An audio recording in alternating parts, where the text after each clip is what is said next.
Hey, welcome back, everybody, to Giant Conversations. And like a lot of the podcasters out there, we've kind of been taking a summer break. I'm Harinam and Khalsa, and again, my sidekick here, Kevin Weldon. Welcome to see you back, Kevin. Are you calling? Are you calling from Cuba, or is it just warm memories of Havana?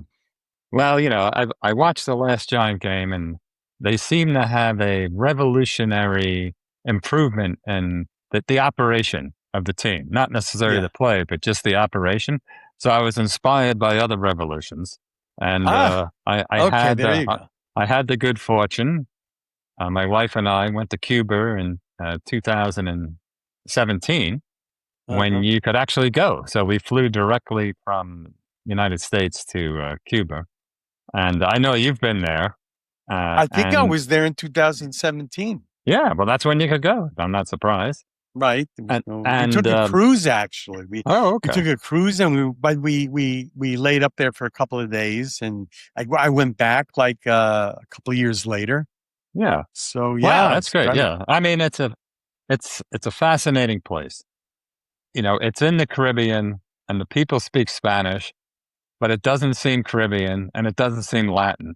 It seems like the eighth continent, actually. yeah, It's a yeah, it's its it's own a thing. very, It's a very interesting place. You know, and people have these misconceptions about Cuba, and I don't want to get political about this, but I'm only talking about my experience, and you had a similar experience, I'm sure. Is that the people were right. fantastic and fun, and there's virtually no crime, but their system is such that everybody has a house, everybody can go to school for free, everyone has medical care. I don't know how good it is, but nobody has any disposable income.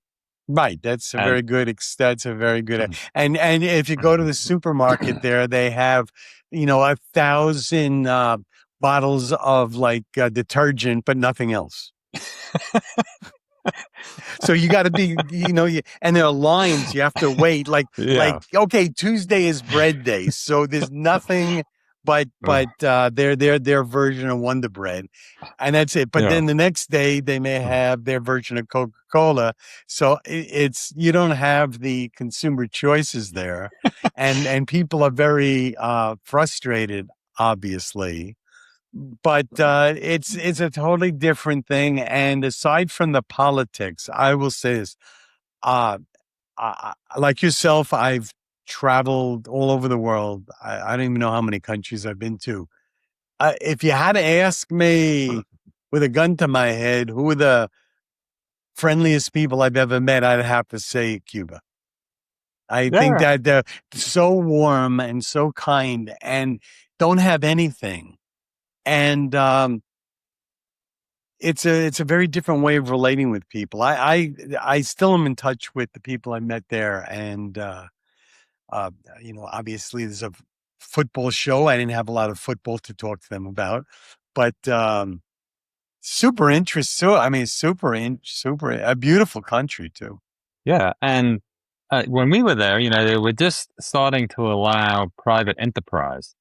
So apparently, before, if you visited, you had to stay in a state-sponsored hotel, and we stayed in bed and breakfasts, and they were in old kind of mansions, and it's really a bed and breakfast. You wake up basically with the family. I remember Yeah. going to this one place, and we went into the kitchen for breakfast, and the grandfather of the family was sitting there without his shirt on. And this guy was I don't know what he was saying, but it was because I don't speak much Spanish, but he was funny. And we, we were just eating and laughing. And then even though we couldn't communicate with each other language wise, it didn't matter. And, just another example is we took a tour of Havana, and our tour guide who was driving us around was a college professor for 30 years. And he left that job to become a tour operator because he made like four times as much money.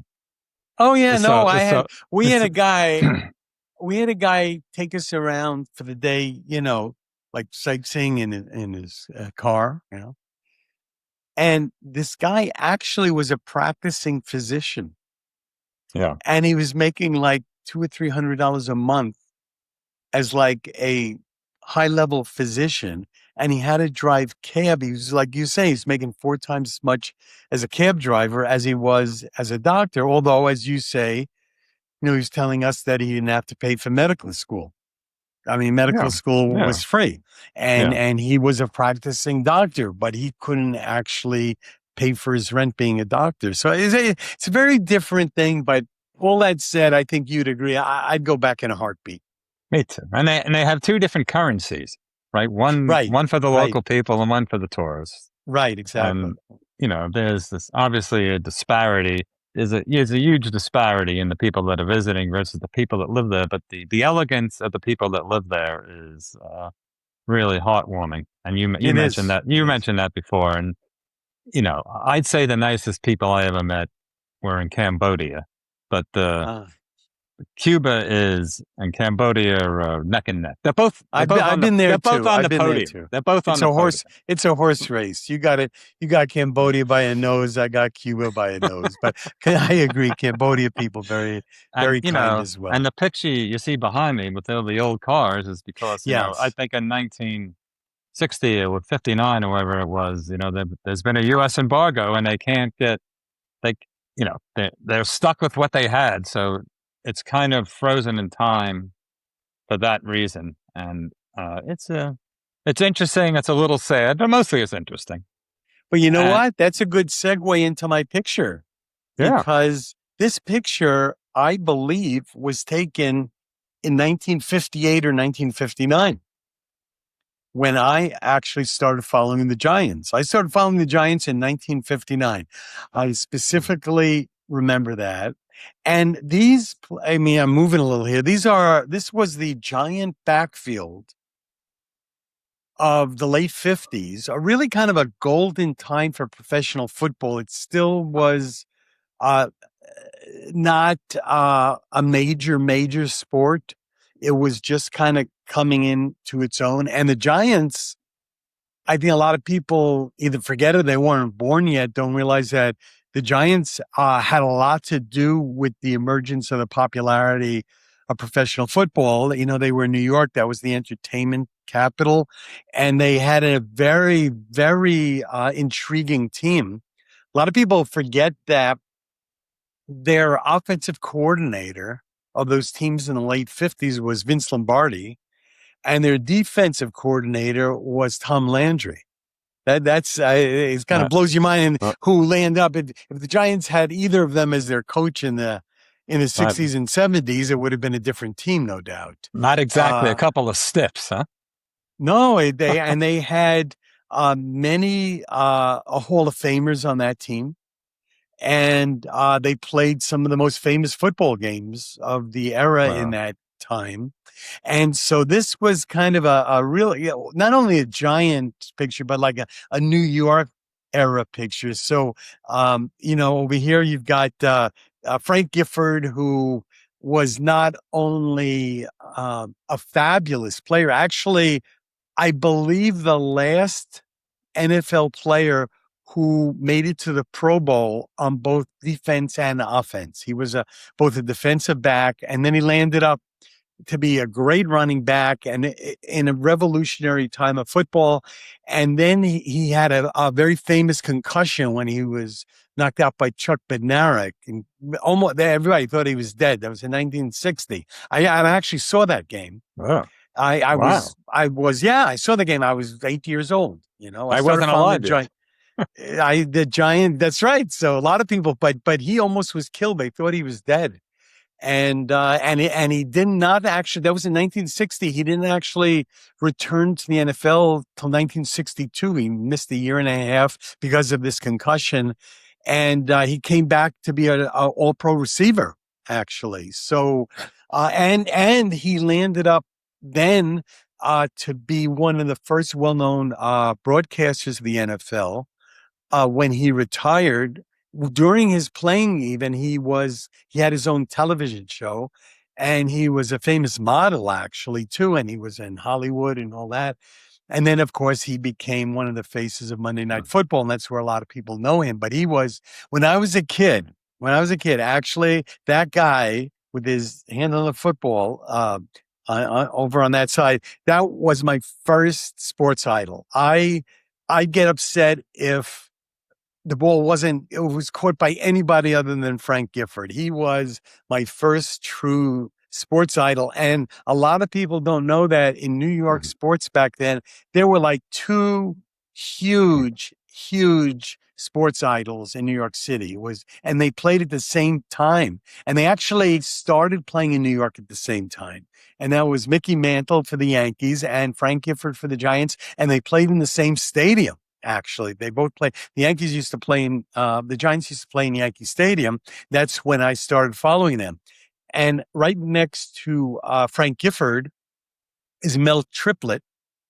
And he was a really great fullback, but he was very fast. Also, back then, the fullback wasn't really a blocking position per se. They were both equal running backs. One was generally more forward and one was back. They just played a different running style. But Mel Triplett was bigger and stronger than Frank Gifford, but he also was a great athlete. And then you can see I move a little. And this guy over here, right over there, I'm going over. But you can see right on the other side, that's Charlie Conerly. Charlie Conerly is also in the Hall of Fame. And also people know that, what's his name? Manning, Eli Manning went to Mississippi, and now it's really interesting. So, Eli Manning, one of the greats in Giant history, he went to Mississippi. All right. And then, Jackson Dart, who's playing, went to Mississippi. But the first quarterback from Mississippi who played for the Giants is Charlie Conerly. And so that's why the Giants to this day have roots that they have a very large fandom in Mississippi, but it goes all the way back to Charlie Conerly because he was a hero. And back when, I mean, before they made like advertising for smoking illegal, if you remember I don't know if when you were a kid, they still had this, but they have these billboards with tobacco companies, and there was the Marlboro Man. There was this guy who smoked a Marlboro. He was on a horse, and that was their whole advertising campaign was around the Marlboro Man. This tough looking guy with a cigarette on a horse and a cowboy hat. But Charlie Conerly actually was the original Marlboro Man. So being in New York and all that, and then the guy over here. Okay, on the other side, that's Alex Webster. He was a great player, and he also was in the backfield. And he ended up being coach, albeit not a good coach. He actually was the coach of the Giants in the late 60s and early 70s. I don't know if you were starting to follow them yet, but he coached the Giants. He took over from Ali Sherman, and he coached the Giants from like 1969 through, I believe, 73. Okay, when they had, and then the team tanked and they got Bill Arnsparger from the Dolphins, but he wasn't a great coach. But you can even look at him; he was a really tough guy, and he wasn't large by today's standards, but he was a kind of like this rumbling, bumbling, really strong physical player. Kind of like a guy like Cam Scataway. I mean, that's his running style, and him. And Frank Gifford and Charlie Conerly and Mel Triplett, they made up the great Giant backfields of the late 50s who played some of the most famous games in Giant history. So I was going through some pictures to have as my virtual background today. I'm going, this picture actually touched me. It really did. It kind of brought me back to my childhood, and there was an innocence about it that unfortunately we don't have these days, but we're able to share with our younger audience here. So I'll try to bring on these pictures in some of our future podcasts, and try to share some of Giant history that me and you personally share that others didn't have the, privilege of experiencing personally. Maybe they could look back into that, especially with all the stuff you can get on YouTube these days. Yeah, it's interesting you mentioned Frank Gifford was a model because I did a little modeling also, but I was the before model. The guy they showed, and then they took the treatment, and then you look like this. That was me. And I also noticed that none of them had their revolutionary hats on, so I don't know if they were part Yeah, but of I the. can't help imagining them wearing a turban like me. I think I Frank Gifford in a turban would be very, I, and a beard would be very dashing, actually. yeah, I don't know if they were part of the Cuban resistance back then, but any event, we now have the uh, uh, the data of two games to talk about. This is the first Yes, we time do. Yes, we do. we've done this podcast. And by the way, I don't know. You said there's a lot of fans in Mississippi. I don't know how many of our 7 subscribers are from Mississippi, but I'd like to get that data. And but now we have two games, and I watched both games, and my comment that I already kind of mentioned is that it's a well run production. I'm not talking about the talent, but all the little things that are annoying, you don't see. You don't see the wrong player on the field. You don't see stupid penalties for the most part. You see people look like they know what they're doing. They may not be able to do it, but they look like they know what they're doing. So I think that's attributable to the coach. And, we can talk more about the specifics of the game. So, at a high level, the first game about the Vikings looked like last year to me.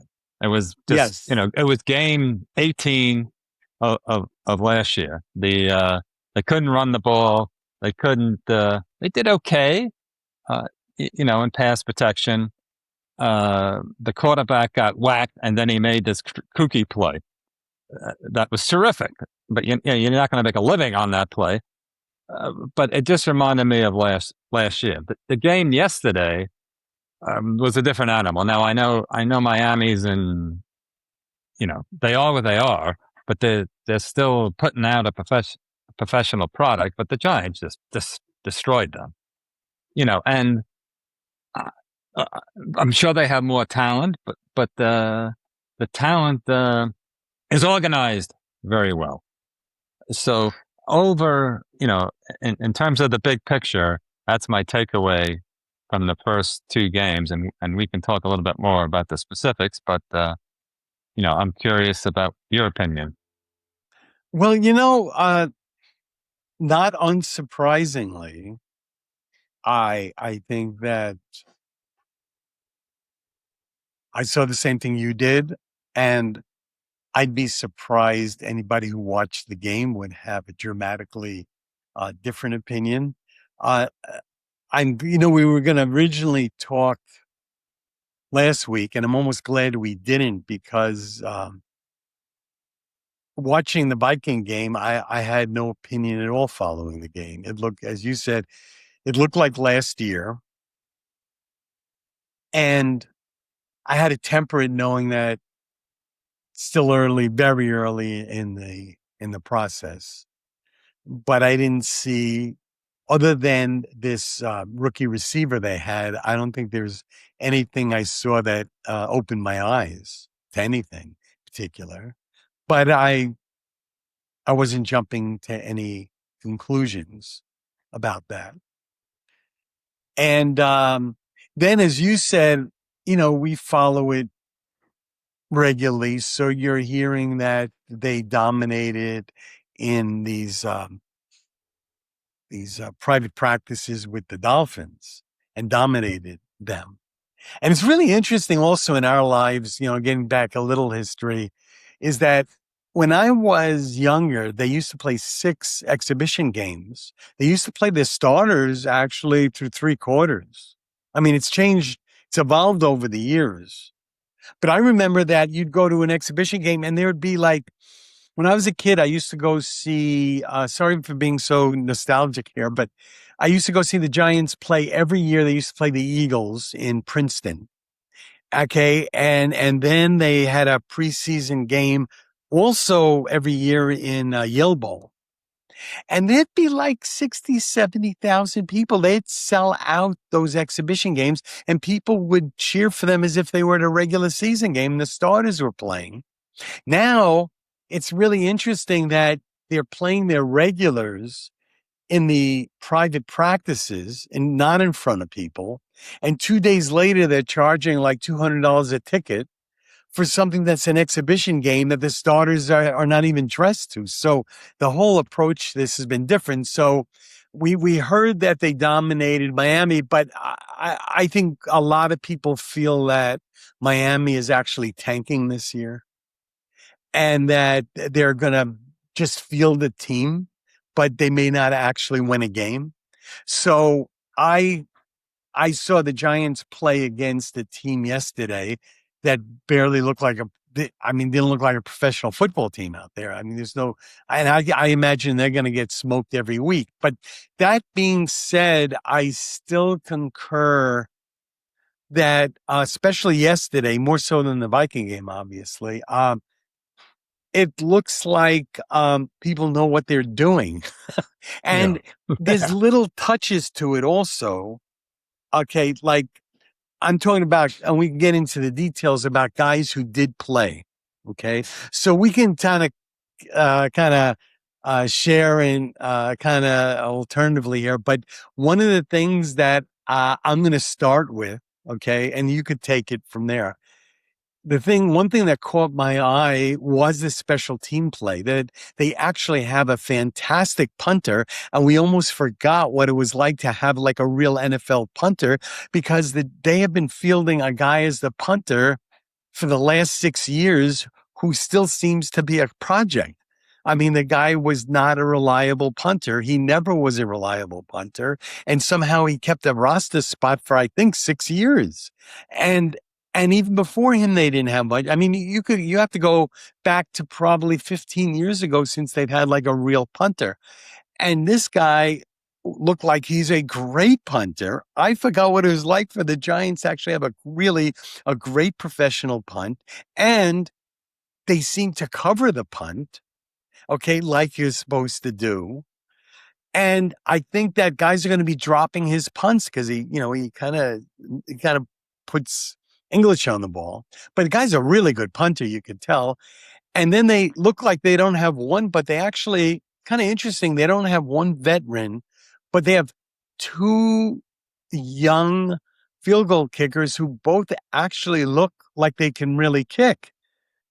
And so that really stood out to me, that it just looked like their kicking game is dramatically improved.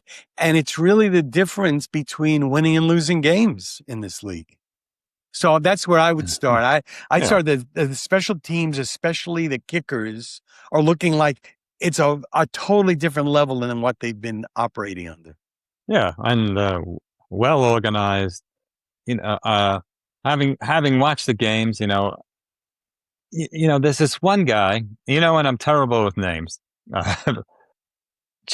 Chauncey Golston. He's the defensive guy they picked up from Dallas. He didn't play much last year. Didn't play at all. He played in the last couple games, and I noticed him in the last couple games. Every time he's on the field, I notice this guy. I mean, he is he's a kind of a wild card. We don't know.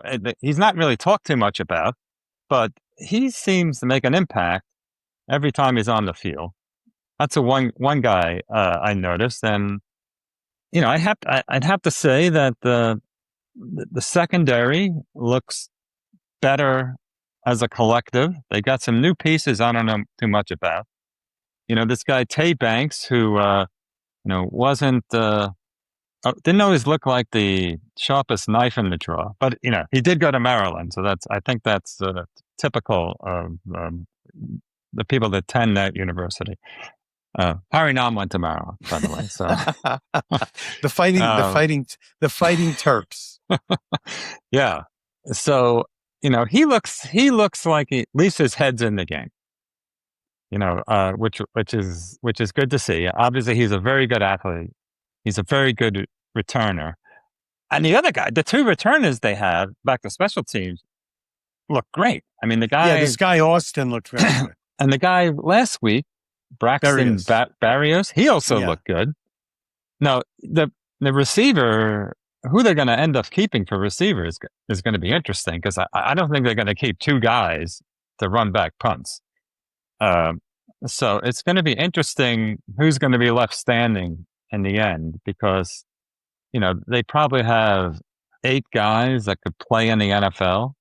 So, they may go to the practice squad. They may trade some of these guys. I I don't know, but it'll be something interesting to watch. And they also seem to have a mess of guys in the secondary. And I think they need a mess of guys in the secondary to weed out. And but again, it looked like the people were where they were supposed to be to me. Yeah, and they you know Then the what? secondary, Actually, and a lot of them weren't dressed. yeah. But Well, the people that they played. actually, I don't know exactly. I don't know exactly how this happened because I think everybody could agree it looks like they've drafted very poorly for a very long amount of time. But somehow, maybe it's because they drafted so high and basically couldn't make a mistake. They actually have a lot of very good players. They also have some holes, and they've not had a lot of depth for years, but it looks like they're starting to get good depth. Now, a good example of that is you could see yesterday. It's where you should be as a team. A player that I've always kind of liked is Michael McFadden, Micah McFadden, the linebacker. But to me, he's not like a top level. I mean, he has limitations, so he's not a top level NFL linebacker. But to me, he's a very high level second string player. And so I've heard people say this is that that your roster is good when, you know, the guys who used to start for you are now good second string players where they should be. And I think that there's various places on the team now that they have second string players who not that long ago would have been starting players for them, but really didn't have the talent to be a starting player. Yeah, I would say they have a bunch of good players. I wouldn't say very good. They may have some very good. Actually, I'd phrase it as they have a bunch of NFL players now. And, for the first time in a long time, they're probably going to have to cut people that will probably end up on other teams and That's play. another sign. That's Now, not happened before. yeah, That's right. another sign. Yes. And I'm not saying they're very good. I'm just saying that as a collective, they're better than they were. And, maybe significantly better, but I'm not saying that they're great players. I also like the backup quarterback, man. This guy can play. Oh, he's great. I actually I like mean, him. It's unfortunate for him that no matter how well he has played in games in his career, there's just something about him that he'll make some like incredibly bad mistake to break your heart. He'll make throws that no other quarterback can make on both ends of it, like the good yeah. and the bad. And that's his, it's kind of weird that nobody's actually been able to coach that out of him to the extent that people go, okay, that's just who he is. Because he certainly has the skill. I mean, the guy Yeah. he Yeah. can throw the ball. He threw one of those passes yesterday. He threw it That's into the right. end zone between two Miami guys. You said they were probably like the company softball game. They probably got those two guys out of the stands before the game because But it they're still out of was a bodies. But it great was pass. no, he threw one horrible pass. It wasn't a pass to Beckham. It was a pass into the end zone, and there were only two guys from Miami standing there, and they I didn't know what remember to that. they didn't they Yeah. didn't know what to do. And also the guy has a really interesting personality. He does. The guy is funny. He's genuine. He has charisma. I'm a golf pro in my job, and so I watch golf, and this is lacking. They need Jameis Winston to become a golf professional playing the PJ Tour. Somebody with a little, a little personality, a little charisma. But that's a I regress there, but so the offensive line is the same way to me. It looks like they have 7 or 8 professional football players. Not that they're great professional football players, but at least they belong in the NFL. I mean, the second string line came in; they look pretty good. Uh, again, it depends who you're playing. And against Miami, I mean not Miami, the Vikings, they struggled a bit, but the Vikings were playing like it was the NFC Championship game on defense. They were blitzing people all over the place, and and that's their prerogative, and it's good practice for the Giants. But that's kind of what I'm saying. The overall level of the team in terms of competency has increased, Well, you know and what? The other thing is, though, I'm really kind of, I mean, we've been through these preseasons enough to know that we're waiting to see what it looks like in the regular season. And uh, I know, I think you read The Athletic. The Athletic actually, to me, is probably the best sports writing out there right now. I would have to say, and they did a really interesting piece about last season's preseason, and based on the numbers and everything else, if you were just going on the preseason, the team that was the highest ranked team coming out of just the preseason games, just on the data, was actually, believe it or not, the Giants. They were number one. They won all 3 of their preseason games easily. And then the real season started and they got killed in the first game, and they actually weren't ready at all. And so we'll know soon enough. But I am of the same opinion of you, is that just eyeballing it and having watched football as long as we have, this team, regardless of it being a preseason, to the eye seems more ready to play. Okay. And we'll see. right. And the other part of it, now this gets to the talent. This is a really wild card to me. And then I'll get it back to you, but it's something I really wanted not to forget today. There's 2 things that really have got my attention, especially yesterday. Okay. First of all, and this was even with the backups, and seeing how they're putting the team together, is that even just watching the backups, and how they're playing the game, you could see that the Giants are fundamentally changing their style of play to a style of play that I think me and you really like, is as old-time Giants football. Big, strong, physical, stop the run. Well, that still needs work, but run the ball.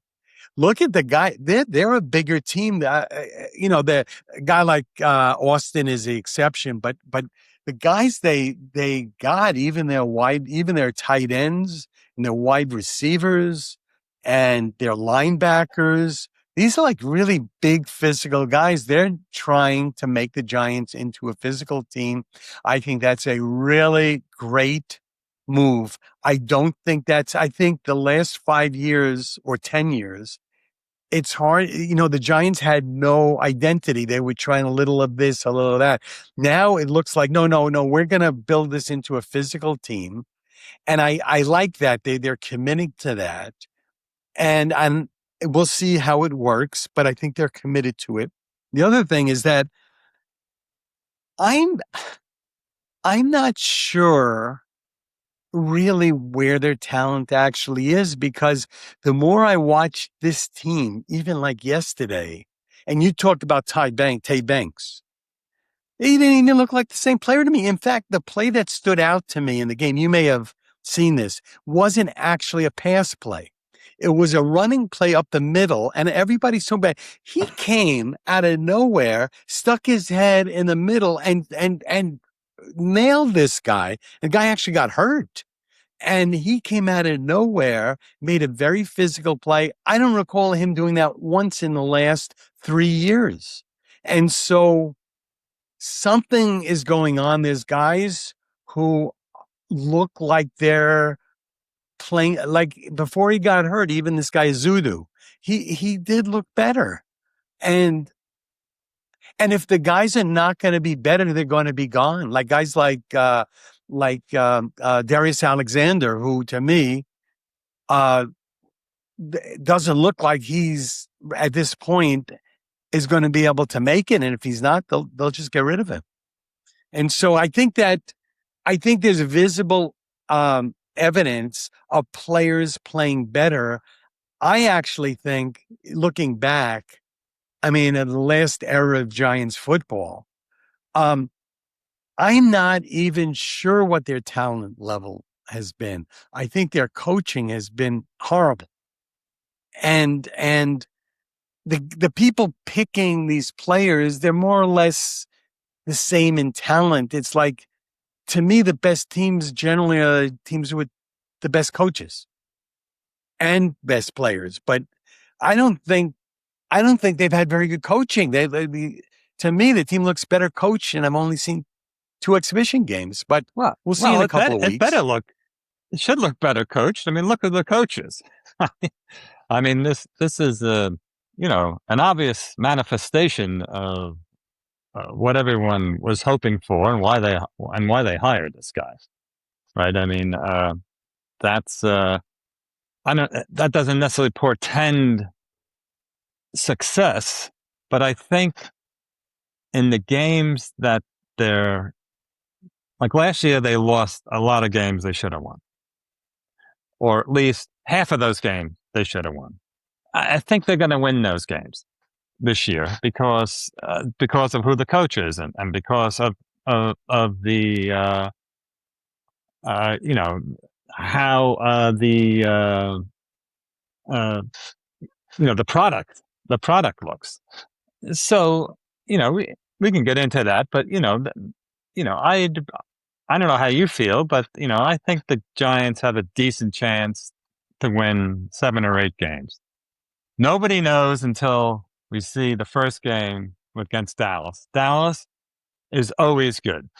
It's another reason I can't stand them. That's a very long list of reasons that I can't stand them.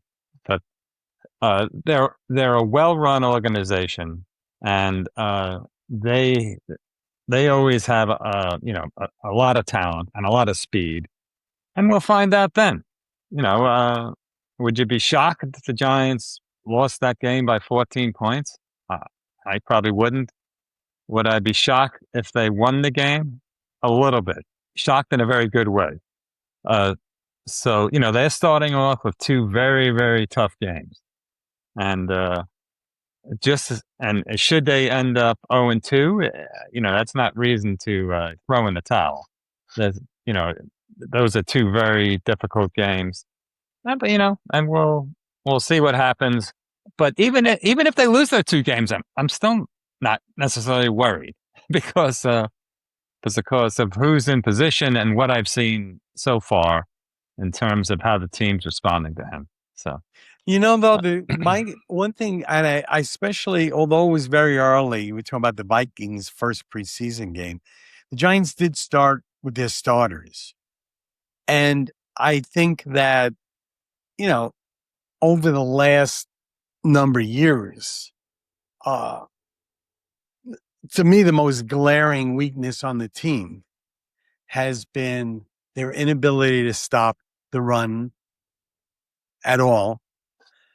And last year, the offensive line was better, but kind of control the line of scrimmage. I think that they went from being horrible to being okay last year, and at times even good, but never like dominating. Okay. So they haven't had a dominating offensive line in a long time, and they can't stop the run. Now, to me, I think the offensive line has some potential, especially with this guy they drafted, but I don't see any evidence of them actually being able to stop the run. And until I see that against a really good team, I'm not convinced they have it. And they did okay in that trade, but they lost their best interior defensive linemen, and they couldn't stop the run with him. And Chauncey Golston, like you're saying, they're talking about putting him in the middle, and I think he'll be an interesting piece on pass downs. But he doesn't look physically the kind of guy who's going to be able to, be up against a 320-pound offensive lineman for a run up the middle. He's just physically not big enough. They were counting on this Darius Alexander, but he doesn't look like he's a run stuffer either. So now, the big difference is that I think that if they stay healthy, they have a big upgrade in inside linebacker. Huge upgrade. They're going to help, but I'm not sure they really have a good stable of interior defensive linemen, and it's going to be hard to play the kind of ball they want to. They have like great pass rushers, but if it's always 2nd and 3, you're not going to take advantage of your strength. Exactly. So there's a lot of unknowns. I'd say their offensive line went from really bad to kind of okay. They're at the best, they're the middle of the road, even now. So, we're mistaking competence for excellence. So there's still, you haven't had competence in so long that competence looks like excellence, right? Right. And again, the defensive line. Of course, there's a bunch of the two guys that I think they brought in haven't even played yet, so that may help. But we'll see. We'll see when they play Dallas, and I'm there's one more preseason game. I guess the Jet game. We should probably maybe have another podcast after the Jet game, because after that I'm going to be out of town for 2.5 weeks. I'm going to Scotland. I'm going to bring my wife. She's going to play golf in Scotland for the first time. And then, is she taking lessons? She's taking lessons from me, and I give her 5% off the rack rate, and then I'm going to England, and I have a goal to play every British Open course, and I played all of them except for 2, and those 2 are down near Sandwich in England. So I'm going there to play those 2 courses, and then we're going to Istanbul. I'll be back on the 19th after the Dallas game. So, I'm assuming we'll do another one of these after the Jet game, and I think we could probably do it. You can probably do it from Istanbul. You can probably do it from anywhere. Yeah, but, sure. Yeah, let me know in advance, and if not, I'll bring on a guest. Oh, well, yeah, you're already throwing me to the sidewalk, bringing in some other loser. I know.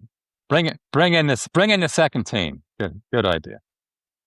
But anyway, I think that's all I have to say so far about what the Giants are doing. I don't know if you have anything to add. What do you think about their? It was hard to say yesterday because I was trying to see this in context, because and Miami already, I think, to me is tanking, and they didn't even play a lot of their starters. So to me, they didn't field really a competent team yesterday, and it's hard to super gauge this. But I think there's reason for concern about the Giants secondary, and it may work out. They have some names. I mean, if you look at it, this guy Newsome, they signed as a free agent, Greg Newsome. He was like I think he was a mid first round pick, 4 years ago. Tae Banks was equally so. He was a first round pick.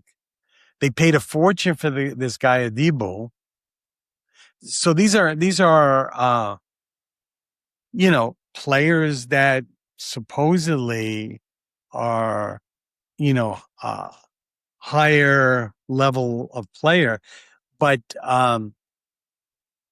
they picked Newbit high in the second round. I think what's his name, Holland, I saw play for the Ducks. I think he was a second round pick. You know, they've got like guys who are highly thought of, and then for one reason or another, they find themselves in the Giants. I'm not that confident that they're going to be playing Dallas. Dallas has what, great receivers. I Yeah, mean, great. it's going to be a big challenge, and we're really not going to know all that much until then. So, I'm planning on enjoying the Jet game and commenting on that, and then we'll be we'll be back in the throes of reality on the 14th of September. I have no idea why they're waiting so long to play. By the way, I mean they're trying to Oh, I split. do. I do. They They're generally trying. don't play until after Labor Day. That's the whole thing. It's So ridiculous. They Labor should. Day is supposedly later than it normally is. That's why. It's ridiculous. It's There's no reason to ridiculous. wait 2 weeks. I think they're trying to do it so they can get the President's Day weekend and Yes, I was going to people say can get that's the other reason. Yeah, that's people can go to the parties and not have to go to work the next day. But yeah. it's that's a What sport topic do for a you different feel? time. And What's I guess it's repeating the same thing we talked about. What is your like intuition about especially the last 2 years, in how much this was, especially with the defense, about coaching? Because, we even went to games together. You see in the game, to me, they had better talent.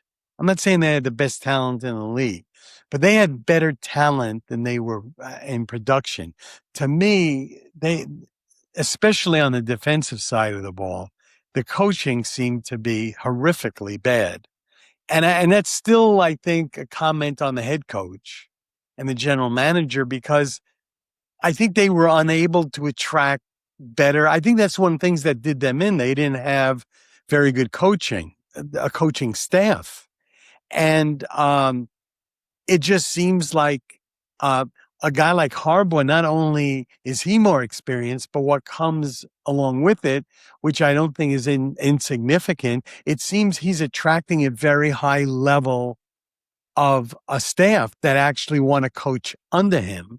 That maybe it would be like a way to get ahead in the profession, where you really had the feeling that the Giants didn't have an ability to actually attract a high level staff. So the head coach was nothing to write home about, but they just didn't seem like a well coached team. yeah, I don't care. I mean, I'm tired of 15 years of lousy football, and I'm moving forward. I'm moving forward with John Harbaugh, and I'm burying the last decade and a half, and that's the way I'm going to roll. All So right, so it sounds like at 6 or 7 wins, you basically see them as being somewhat competitive, but not ready to actually significantly win yet, but at least put on an interesting product on the field. competent product, yes. I mean that's the way I think. I mean, if they could win 8 games, I mean that would be great. I mean, maybe they'll surprise us and do better than that. But if they won 8 games, I I think that would be portend well for uh, for the future. Who do you who do you think is going to make it on the offensive line? Who do you think that these guys who surprisingly they brought back Zudu and Neal, you think they're going to make the team? I really don't know. I mean, it seems like they're not even the second string. I mean, at least Neal isn't. Neal's a third stringer. So I'd say his chances are not good. Azudo plays two positions. and neither of them particularly well. So he's on the bubble. And I don't know enough about the other guys. Stinney, I didn't follow Stinney, from his high He school actually is. years. I think most people think he's actually pretty good. Yeah. So That's what I've I like heard. I said, I trust the coaching staff there. I'm not I'm not in the position based on my film study to make a cogent argument uh, one way or the other. Well, like I When said earlier, it seems like they have a decent group of people that belong in the NFL, and they'll weed through which ones are best, and that's it. all right, well, we're gonna. I think there's a week off between the preseason game and the regular season game. Yeah, So that means we'll know in 3 weeks. that's right. But All right. we'll see the rest of our fans after the Jet game at some point. All right. We'll let you Well, know. We'll let you know. I don't want to get swamped by all the media and the attention. So just saying. it would be fun if by the end of the season we're at the stadium. People, oh yeah, you're the guys with the giant conversations. Can't stand. I And can't stand you. can you make a recommendation for a place to stay in Cuba? That I can do. No, but I can do I it for Uzbekistan. Now that I can do both those. I have much more confidence. I can make a cogent recommendation in either of those places, and I can predict how the Giants' offensive line is going to play out. But Or in my case, they go, wow, I saw your picture with Alex Webster and Frank Gifford. Shouldn't you be dead by now? anyway, it's good to see you, my friend. We'll talk to you after the Jet game.